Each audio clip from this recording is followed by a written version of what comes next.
Hello friends, dragon fruit 2025 updates. என்னுடைய terrace கார்டனில் நீங்கள் பார்த்துட்ருக்கிறது என்னுடைய ட்ராகன் ஃப்ரூட் செடிகள். மொத்தம் 12 to 13 பாட்ஸ் இருக்குது. 2 வெரைட்டி ட்ராகன் இருக்குது, ஒயிட் அண்ட் ரெட். இந்த வருஷம் இந்த பிளான்ட் ஃபஸ்ட்டு டைம் பூ வச்சுருக்கு, மொட்டு வச்சுருக்கு. நீங்கள் பார்க்குறீங்க, 4 மொட்டு வச்சுருக்கு.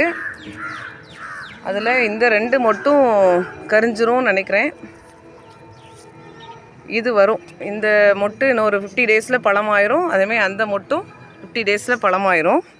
இதுதான் ஃபஸ்ட்டு டைம் இது நம்மளுக்கு காய் கொடுக்குது. மீதி பிளான்ட்ஸ் பாருங்கள். 2 வீக்ஸ் பிஃபோர் மீனாமிலம் கொஞ்சம் கொடுத்தேன், அவ்வளோதான். மற்றபடி ஹாட் சன், சென்னை ஹாட் சன்னில் நல்ல ஜம்முன்னு வருது. பொறுத்திருந்து பார்ப்போம். மீதி உள்ள எப்படியும் சீசன் ஆரம்பிச்சிட்டு, ஸோ இன்னும் கொஞ்ச நாளில் நிறையா அப்டேட்ஸ் நான் தரேன். தேங்க்யூ.